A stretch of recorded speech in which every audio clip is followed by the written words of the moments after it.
This picture shows the historical risk and return in the United States across different asset classes: large company stocks, small company stocks, long-term bonds. These are all different asset classes.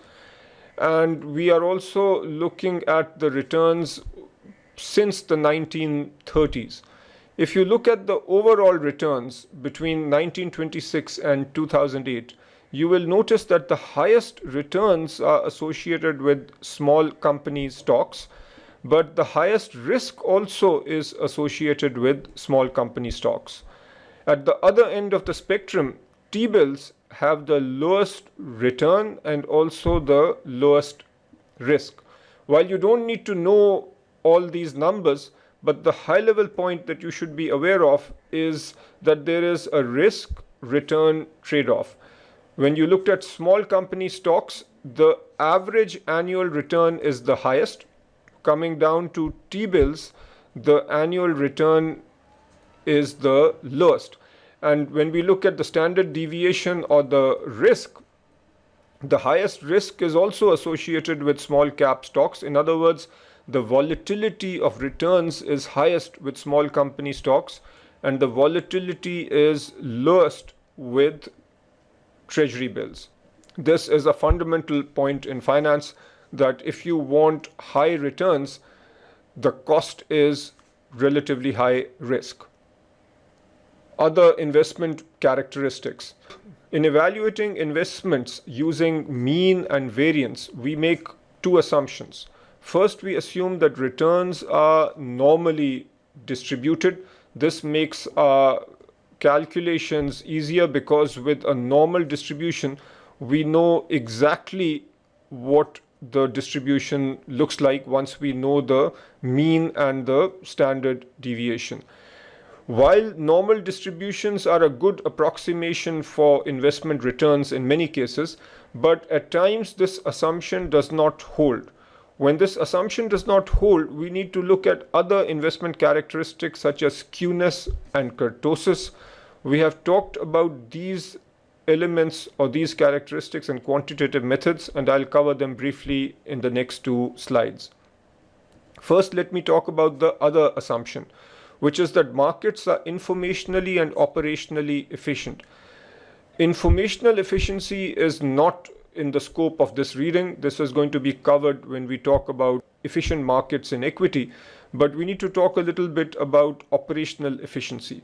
If a market is operationally efficient, that means the transaction costs are very low. On the other hand, if a market is not operationally efficient, that means the transaction costs are going to be relatively high. We are going to have what's called a liquidity issue. When we have a liquidity problem, that implies that the bid-ask spreads will be wide. In other words, dealers are going to buy at a relatively low price, sell at a relatively high price. The other issue is a potentially significant price impact of trades. In other words, if a trade does take place for a security that is not very liquid, then the price is likely to be impacted. Very quickly, here is a review of skewness. Skewness refers to the extent to which a distribution is not symmetric. If we say that skewness is 0, which is the case for a normal distribution, what we are seeing here is an equal distribution on each side of the mean. So we say skewness is 0.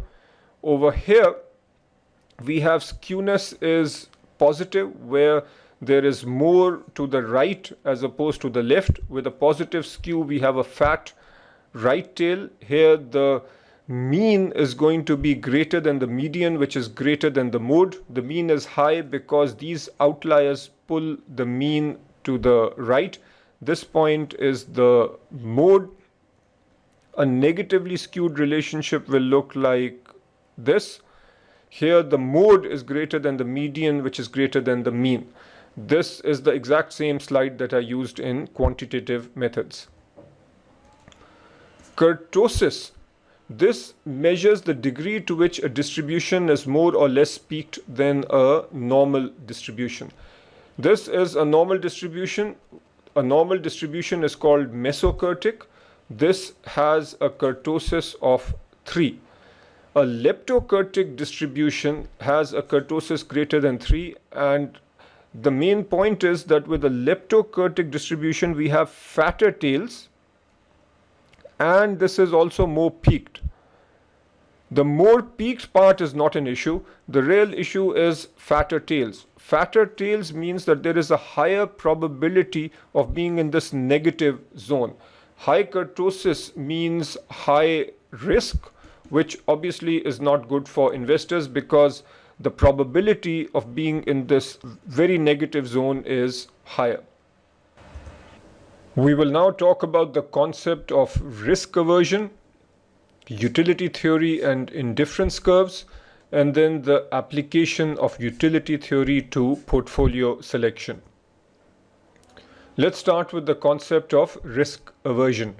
Risk aversion refers to the behavior of investors of preferring less risk to more risk. In other words, for a rational investor, if two investment options exist, A and B, both offer the same return, then all else equal, the investor will prefer the option that offers lower risk. In this particular case, let's say option A or investment A has relatively low risk and option B has relatively high risk, then a normal risk averse investor would prefer investment A over B, even though A and B have the same expected return. When we say high risk aversion, this is the same as saying low risk tolerance. A normal investor is risk averse, which is what we talked about, but there can be other profiles. A risk neutral investor doesn't care about risk. In other words, for a risk neutral investor, investment A and B would be the same. A risk seeking investor actually prefers more risk to less risk, all else equal. Let us quantify this concept now. We will talk about utility theory and indifference curves. We can measure the utility of an investment to a particular investor using this formula. The utility is equal to the expected return minus half of A. A is a measure of risk aversion times sigma squared. This is a measure of the risk of the investment. If you look at this formula carefully, the utility of a particular investment will be high if the expected return from that investment is high. That makes sense. And then we have a negative sign. Before I come to the risk aversion, which is investor specific, I'll look at the risk over here. If the risk is high, then because of that negative, the utility comes down. For an investor with a high degree of risk aversion, where A would then be a relatively high number, then a given level of risk is multiplied by this high risk aversion, so the overall impact would be more negative. As a word of caution, when you use this formula, use only decimals. So if you are given an expected return number in percent, you need to convert that to decimal. Standard deviation also should be converted into decimal. Let's do a simple exercise. An investor has a risk aversion of 2. That's what you will plug over here. In the real world, these numbers are difficult to come up with, but in the exam world, this will be given to you. So that's how we will operate. The investor has risk aversion equal to 2 and owns a risk-free asset returning 5%. What is the utility? All we need to do is plug into this formula. The utility of an investment is equal to the expected return, 5%. And remember, we need to use decimals. So you do 0.05 minus half of A, which is 2, but then it's risk-free. For a risk-free investment, the risk or the sigma is 0, so minus 0. The answer therefore is 0.05.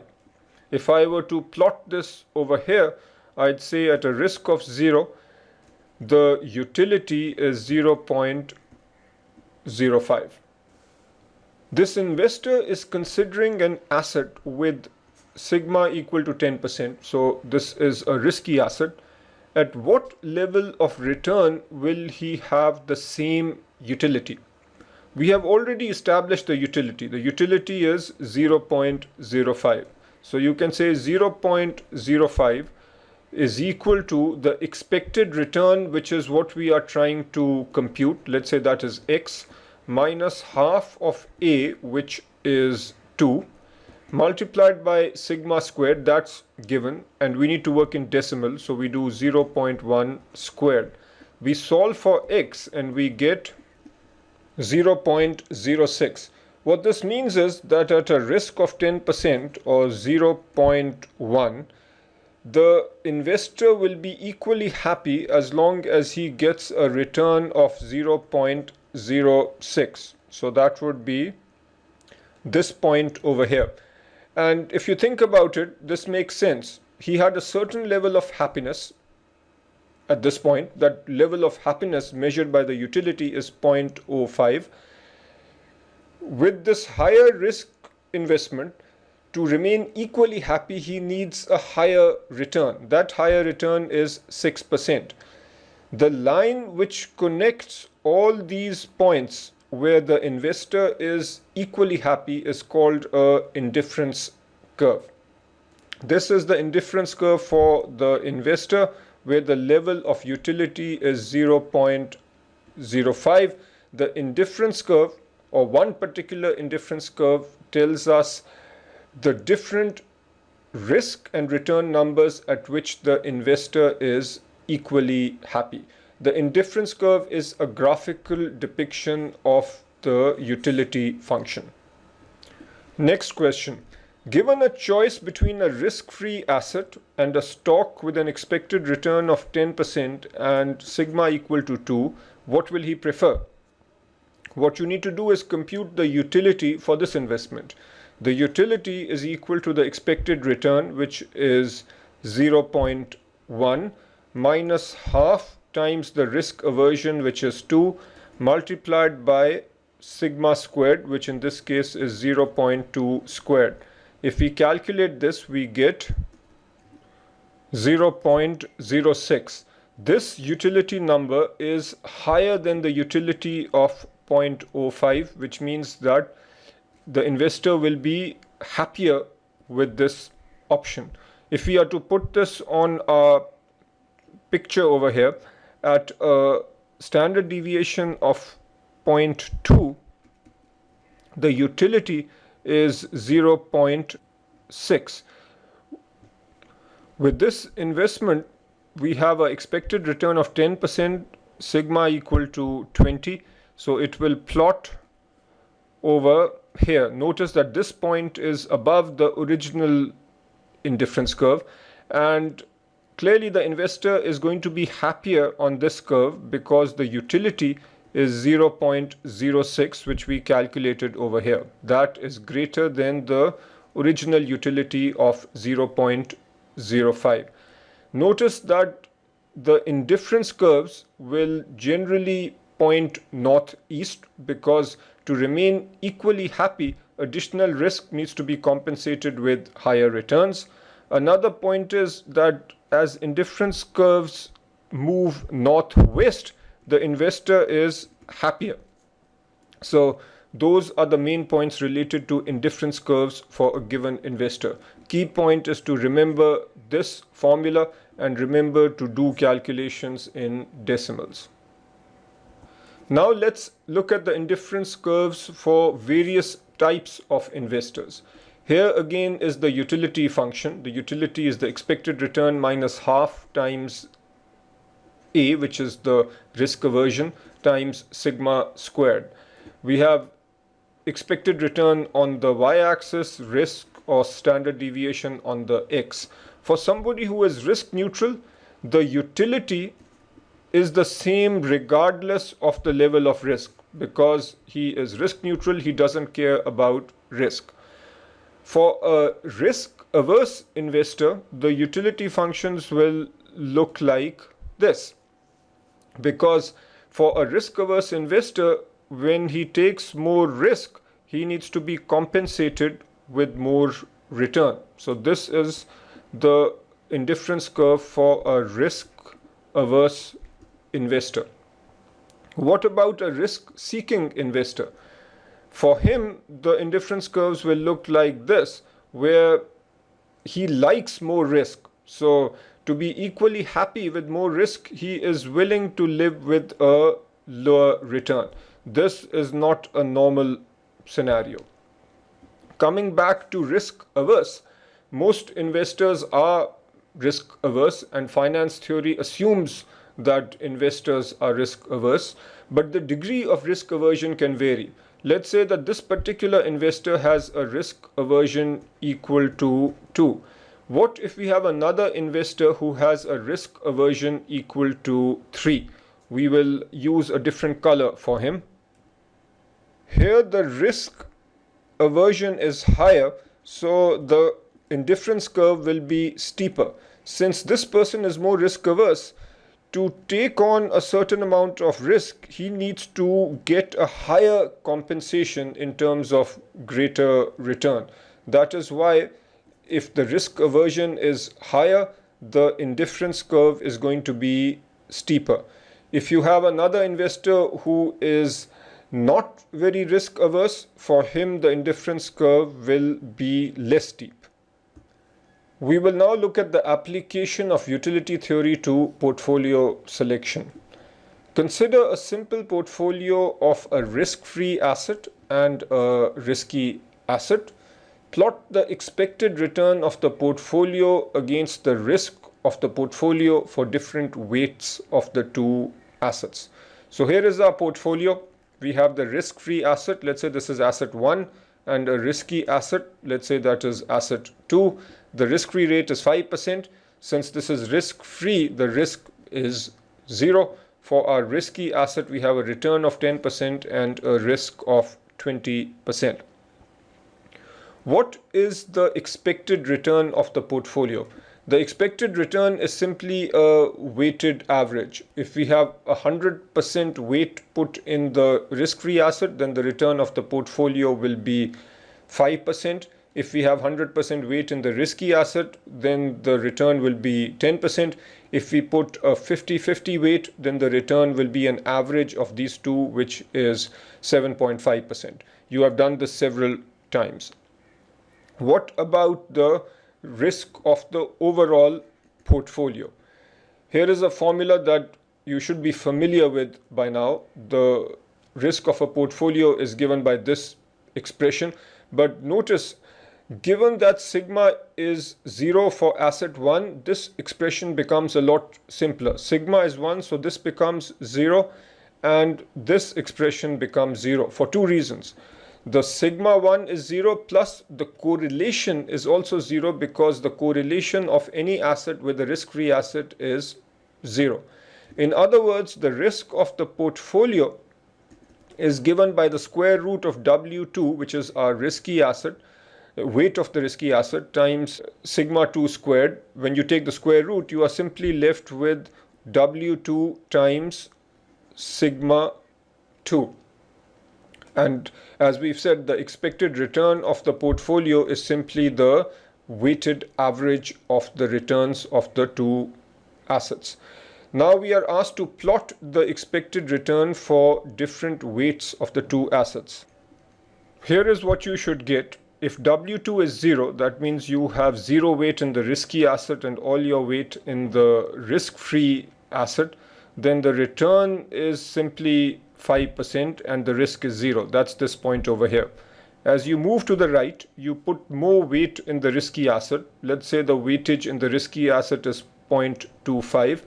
The return on the portfolio, the risk on the portfolio is going to be 0.25 into sigma 2, that's 0.25 into 20, which is 5%. So as you move to a weightage of 0.25 in the risky asset, the risk becomes 5% and the return is 6.25%. As you plug in more numbers, let's just take this one over here, 0.5 weightage in the risky asset. The risk of the portfolio is 10%. So we are at this point with the expected return of 7.5%. When you plot this out, you notice that you simply have this straight line over here. As you are moving northeast on this line, the weightage of the risky asset is increasing. At this point, you are 100% invested in the risky asset. The return will be 10% and the risk will be 20%. Let us now derive the formula of this line. If you remember your basic high school maths, the equation for a straight line is given by y is equal to mx plus c, where m is the slope and c is the intercept on the y-axis. If you think about this line, the y-axis is your ri. This is equal to the slope. The slope is the change in y, which is ri minus rf, divided by the change in x, which is simply sigma I. So ri minus rf over sigma I, this is your slope, multiplied by the x-axis, which is sigma I, plus the intercept. The intercept is the risk-free rate. So this represents the equation of the line that we just created. And that line is called the capital allocation line. Here we have created a capital allocation line with just two assets, the risk-free asset and a risky asset. Later we will create a capital allocation line with more assets. Assuming the investor just has access to the two assets that we talked about, the risk-free asset which gives a return of 5% and the risky asset which gives a return of 10% and has a standard deviation of 20%. So he only has access to these two assets. What is the optimal portfolio? The optimal portfolio will lie somewhere along this line. If he wants to be extremely risk averse, he can go with the risk-free asset, which will give him 5%. At the other end of the spectrum, he can go 100% with the risky asset, that will give him 10%, but at a high risk. Or he could pick a portfolio somewhere on this line, depending on the relative weightage of the risk-free asset and the risky asset. So the question is, where will he be the happiest? The answer is that this depends on his indifference curves. Given the investor's risk aversion number, we draw the indifference curves. And let's say that for this particular investor, the indifference curves look like this. As we've discussed before, the indifference curves will move northeast. The steepness will depend on the risk aversion coefficient. And just to add one more point, the way this theory works, the indifference curves cannot intersect. And as we have discussed, moving northwest makes the investor happier. So the portfolio that is optimal is this one right here. It is the portfolio that will make the investor the happiest, because this is the only possible portfolio with those two assets that is actually touching this indifference line. So we find the highest possible, by highest we mean most northwest. So the highest possible indifference line, we look at where that is tangential with the capital allocation line, and the tangent point represents the optimal portfolio for our investor.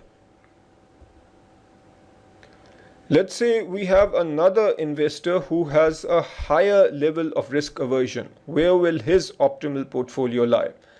There are two ways of looking at this. With a higher risk aversion level, the lines or the indifference lines will be even more steep. So if these are even more steep, then the tangential point or the tangent point will be closer to the risk-free asset. So the answer is we will be to the left of this point.